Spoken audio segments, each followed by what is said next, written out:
네, 한 주의 시작 여의도 정치를 깊이 있고 날카롭게 들여다보는 시간 정치 먼데이. 예, 오늘은 장윤선 정치 전문 기자와 함께 하겠습니다. 안녕하십니까? 네, 안녕하세요. 아까 그 뉴스 언박싱 시간에 좀 하기는 했는데, 네, 예, 경찰 수사 주의 총괄하는 국가수사본부장의 우종수. 우종수는 어떤 사람입니까?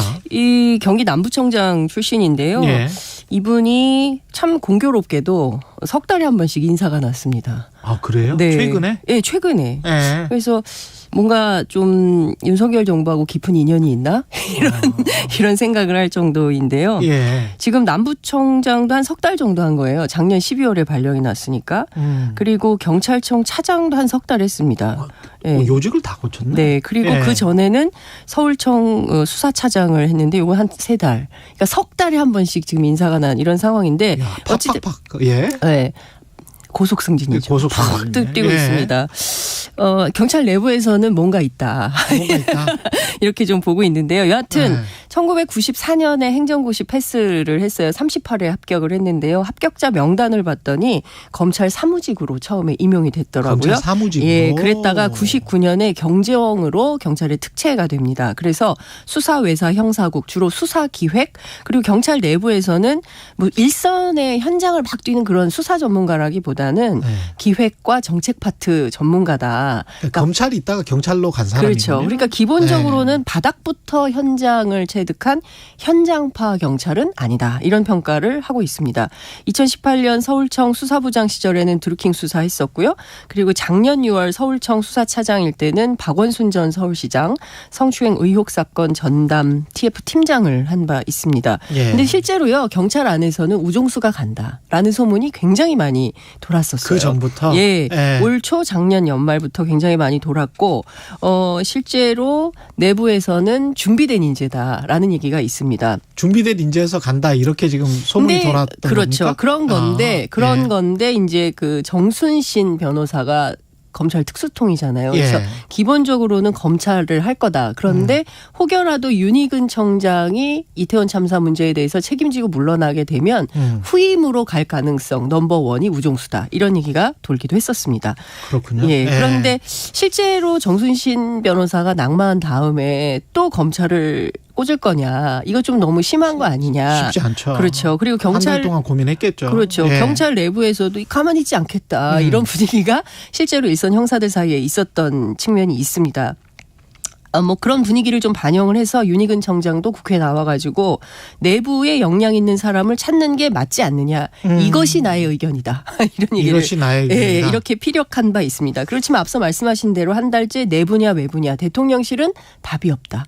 어떻게 하라는 거냐. 계속 결정을 못하고 있다가 한간에는 지검장에서 퇴직한 변호사 출신을 찾고 있다. 아니다. 현직 검사가 해야 된다. 막 이런 소문이 계속 돌았어요. 예. 그런데 아시는 것처럼 검사장이 차관급이잖아요. 그렇죠. 그런데 이 국수본부장이 차관보입니다. 차관보예요. 네, 그러니까 예. 검찰 출신들한테는 딱히 매력적이지 않다. 이렇게 생각을 이제 하다가 내가 검사장에서 왜 차관보로 네, 내려가 국수본부장. 이건 좀 예. 아니지 않냐. 이제 예. 이런 생각들을 하는 과정에서 잘 적절한 사람을 못 찾은 거죠. 예. 그러다가 발탁된 케이스가 우종수다. 이제 이런 얘기를 하고 있는데요. 경찰 내부 취재를 해보면 막판까지 올랐던 사람이 2명이라 그래요.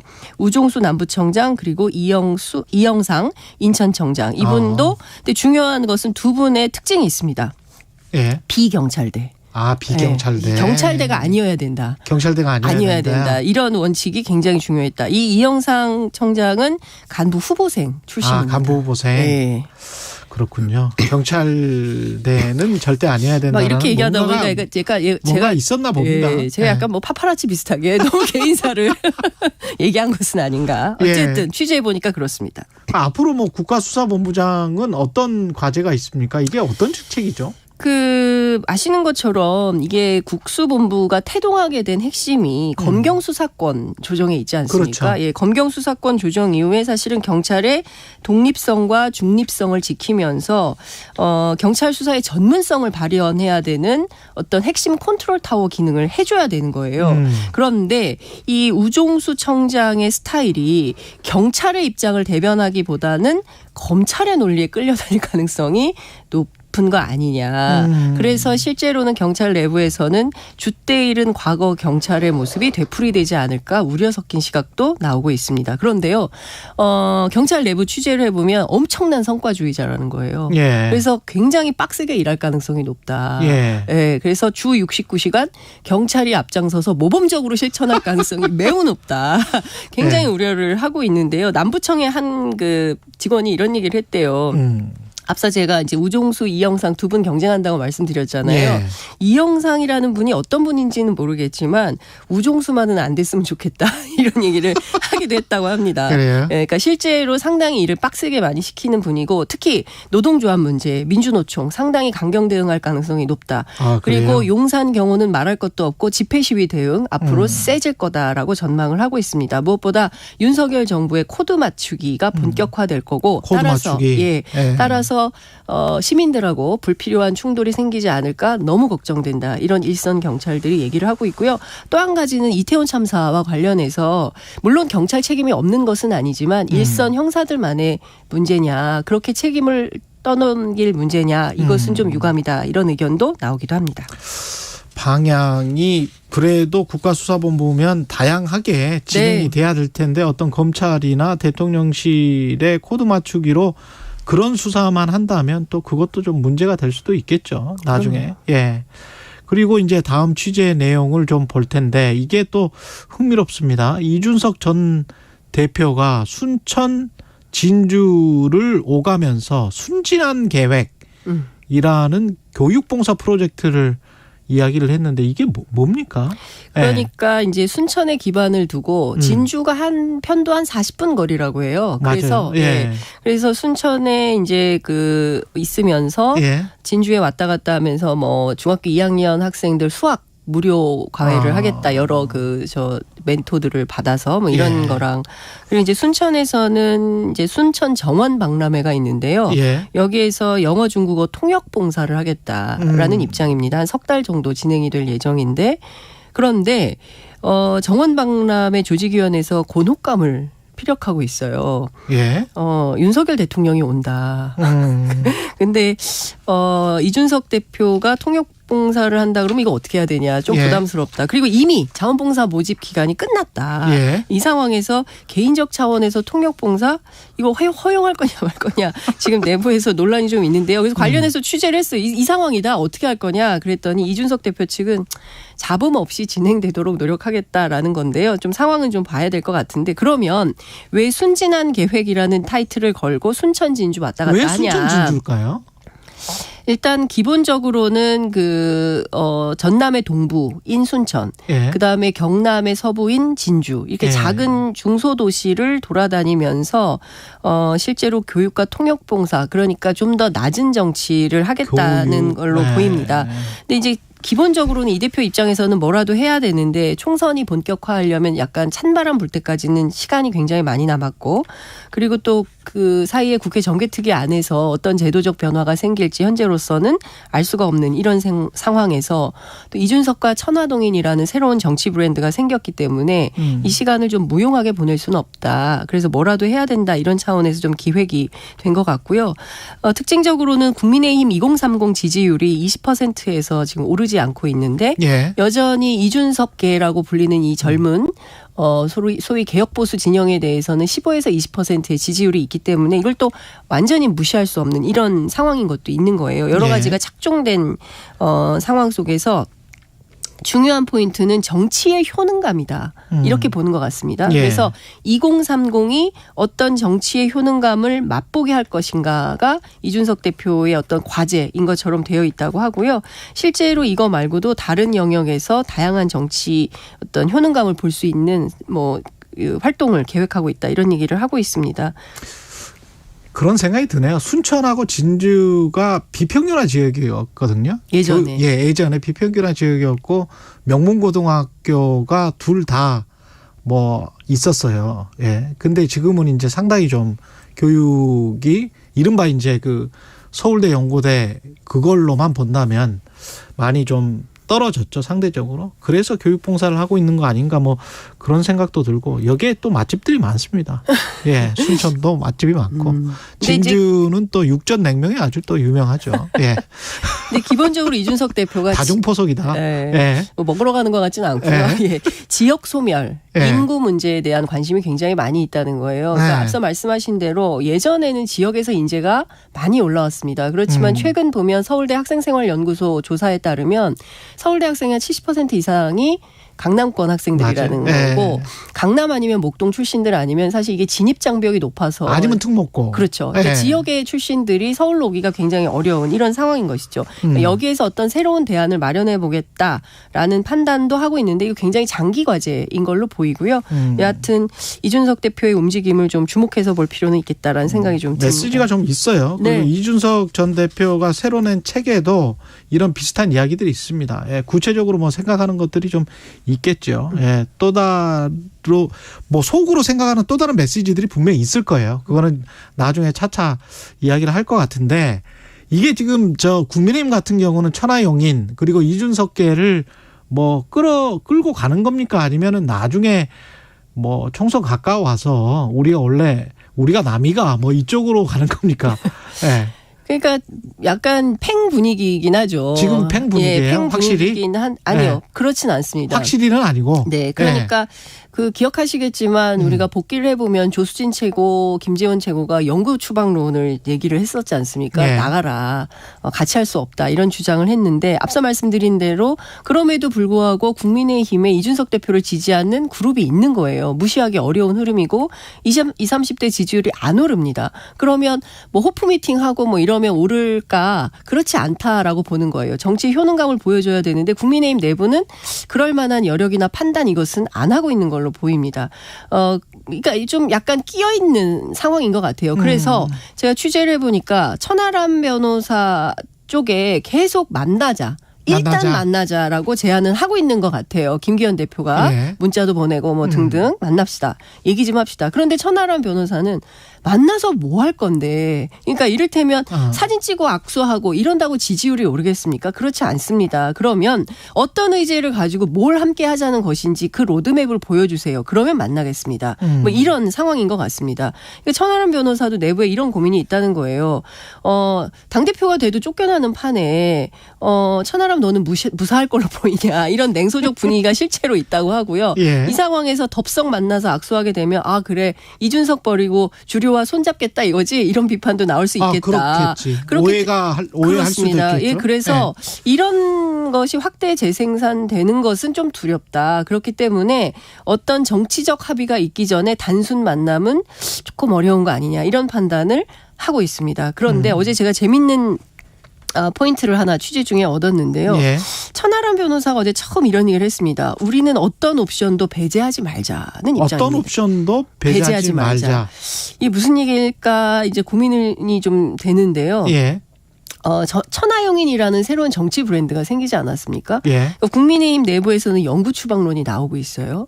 그 경우에 따라서는 실제로 그냥 사진 찍고 뭐 그림 만드는 수준, 뭐 적당한 당직을 주지만 뭐 당 내부에서는 유의미한 자리는 아닌 이런 정치를 할 거냐, 아니면 어떤 옵션도 배제하지 않는 차원에서 새로운 정당을 만들어서 할 수 있겠냐라는 가능성을 조금 열어두고 있는 것은 아닌가라는 판단을 하게 만들었습니다. 물론 지금은 지금은 물론 안개 속인데요. 예컨대 계속 국민의힘 안에서 자신들이 정치적 커리어를 쌓기 어렵다라는 판단을 한다면 그때는 새로운 결정을 할 수도 있겠다라는 생각이 들었습니다. 근데 국민의힘 지도부가 판단을 하는 건지 지난번에 이제 전당대회 과정을 보면 사실은 대통령의 의중이 중요한 것 아닌지 그런 생각도 드네요. 그렇죠. 이준석계를 포용을 하느냐 마느냐도 국민의힘 지도부의 자체적인 판단만으로 가는 건가 그렇지도 않을 것 같다 뭐 그런 생각도 듭니다. 민주당은 어떻습니까? 지금 뭐 윤석열 정부 강제동원 해법안 한일 정상회담 계속 비판은 하고 있는데 유독 대일 외교 관련 메시지에 주력을 하고 있습니다. 한일회담 후폭풍은 사실 뭐 민주당뿐만 아니라 시민사회 무슨 우리 언론 뭐 특히 강제동원 배상 판결 피해 생존인들 그렇죠. 모두가 반대하고 있는 이런 상황입니다. 이런 여론을 좀 등에 업고 좀 지지율을 좀 높여보자 이런 생각을 했을 수는 있을 것 같아요. 그런데 실제 여론조사 상황을 보면 그러니까 반일 반윤석열 여론은 보다는 실제로는 우리가 어떻게 될 건지에 대한 입장. 그러니까 한반도의 미래를 두고 평화 문제를 어떻게 해결할 거냐. 여기에 좀 포커스가 더 이게 지금 일본과의 문제가 아니고 미국과의 문제가 그렇습니다. 아니냐 또는 중국과의 문제가 아니냐 그렇습니다. 이렇게 이제 판단하시는 국민들이 많은 것 같아요. 그렇습니다. 국민들이 굉장히 현명하기 때문에. 공부를 굉장히 많이 하는 국민이에요. 네. 아유, 뭐 외교, 경제, 무슨 반도체, 신소재 우리가 다 알잖아요. 아유, 그럼요. 예, 아주 뭐 전문가들이시기 때문에 댓글만 보면 공부가 됩니다. 예. 그런 차원이기 때문에 중요한 것은 이재명 대표가 여기서 지도력을 발휘하면서 어떤 차기에 유력한 어떤 정치 지도자로서의 자리매김을 해야 된다라는 요구가 민주당 안에 있는 것 같아요. 그런데 메시지나 어떤 캠페인의 내용을 보면 뭐 태극기 달기 운동이라든가 독도 수호의 날 제정 입법이라든가 법정 기념일 지정. 이걸로 되겠냐라는 얘기도 나옵니다. 이제 그런 차원을 좀 넘어서서 거대 담론을 가지고 한반도 평화에 있어서 우리가 주도권을 양보할 수 없다라는 차원에서 뭔가 역할을 정치적 효능감을 보여주고 어떤 야당의 리더십과 정치력을 보여주는 이런 실질적 정치적 대안을 좀 내는 이런 역할을 해야 되는 거 아니냐라는 얘기도 나오고도 있습니다.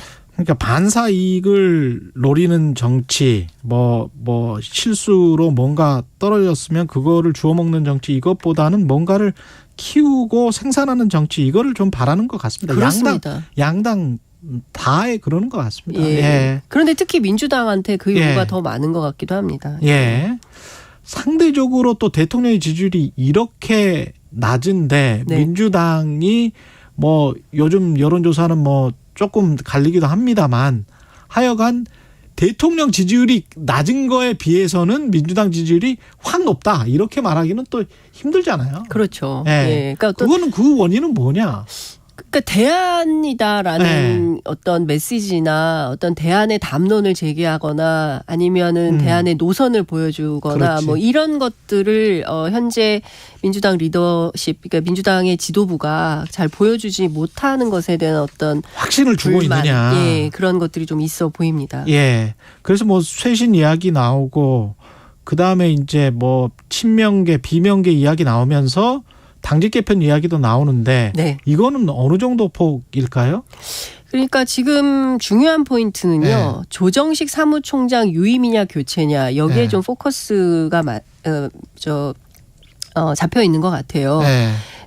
친명 쪽 취재를 해보면 교체 없이 당연히 유임이다. 이쪽에 무게를 두고 있습니다. 아니 사무총장까지 바꾸면 당대표는 도대체 누구랑 손을 잡고 일을 하라는 거냐. 손발까지 다 자르면 그럼 어떡하냐라고 이건 너무 무리한 주장이다라고 얘기를 합니다. 반대로 비명계 쪽 취재를 해보면 무슨 말이냐. 전면적인 쇄신을 요구했다. 보겠다. 어디까지 바꾸는지 보고 그다음 행동을 개시하겠다라는 얘기를 합니다. 만약에 사무총장 유임 결정으로 가닥이 잡힌다? 그럼 우리는 또 목소리 내겠다. 이런 입장이에요. 근데 어찌됐든 지금 그 7인회 출신들 김병욱 정책위 수석부의장 문진석 전략기획위원장 김남국 미래사무부총장 이 3인에 대해서는 분명한 입장을 그러니까 어쨌든 이제 그 사의를 표하고 그리고 교체하는 쪽으로 가닥을 잡은 거고요. 그다음에 김성환 정책위 의장, 임선숙 그 최고위원 두 사람도 이미 사의를 표명한 바 있습니다. 여기에 덧붙여서 조정식 사무총장, 김병기 수석 사무부총장, 이해식 조직 사무부총장 이 세 명도 쇄신 대상에 포함이 된다라는 게 비명계의 요구이고요. 그다음에 박성준 의원을 제외한 나머지 대변인도 좀 교체가 필요한 거 아니냐 이런 요구가 있는 것 같습니다. 그러니까 중요한 것은 친명계 내부에서는 자꾸 이재명 대표 체제를 흔들려고 하는데 더 이상 그러면 안 된다라는 주장을 하고 있고요.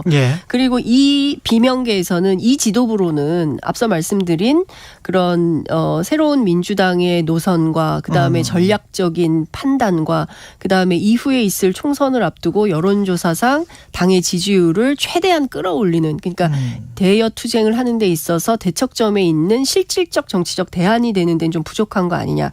지도부 교체가 필요하다라고 주장을 하고 있습니다. 최대 성과를 낼 수 있겠느냐? 양측이 상당히 세게 붙고 있는 상황이기 때문에요. 그래요? 이후에 당직 개편이 나오고 이번 주 네.